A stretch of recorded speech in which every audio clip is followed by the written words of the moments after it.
Moi, je fais partie des gens qui sont d'un tempérament très angoissé, très tourmenté. Je pense que c'est le cas d'ailleurs de beaucoup de gens qui travaillent dans le domaine de l'humour, hein, dans le dessin ou dans l'écriture. On a tous ça en partage. Dans les grands maîtres, ils avaient tous des histoires tragiques au compteur, et c'est ça qui les faisait avancer finalement. Et le dessin, ça me permet de mettre en recul tout ça. Je viens du dessin de presse. Donc je me suis nourri pendant plus de 15 ans de dessin d'actualité et je commentais vraiment les choses qui se passaient. Puis on a vu, voilà, 15 ans à Charlie et dans une trentaine de titres de presse quasiment. Et on a vu jour après jour, semaine après semaine, la problématique effectivement monter. J'ai appris à dessiner des catastrophes climatiques, j'ai appris à faire de l'humour noir sur des choses. Nous, il y avait des sécheresses au Sahel, qui étaient des blagues quand on était petits, la famine au Biafra, des choses comme ça.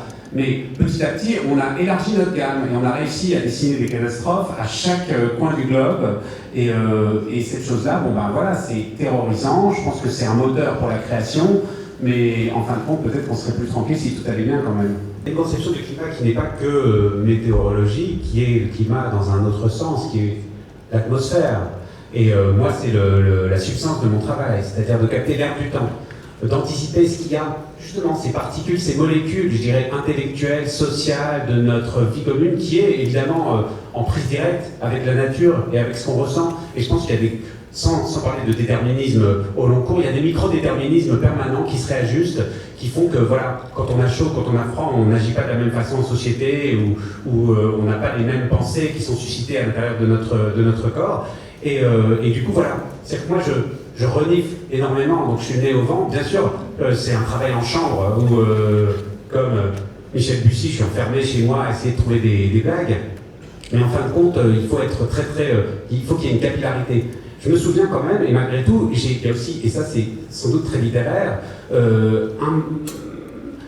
des événements qui sont accompagnés par un climat particulier.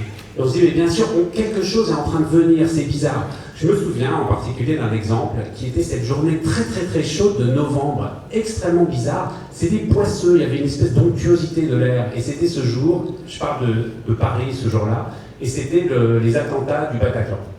C'est-à-dire cette soirée-là, pourquoi est-ce qu'il y a eu tant de morts? C'est parce que tout le monde était aux terrasses, au beau milieu du mois de novembre, ce qui est complètement anormal. Normalement, les gens sont terrés chez eux. Les terrasses étaient pleines à craquer, il y avait trop de gens dehors. Ça sentait le drame, d'une certaine façon. Et c'était climatique, en un sens. Et il y a plein d'autres choses qui ont été répercutées. Je pense à la Saint-Barthélemy, je pense à des événements comme ça, qui sont éminemment climatiques, éminemment atmosphériques. Et ça fait partie aussi du climat, probablement.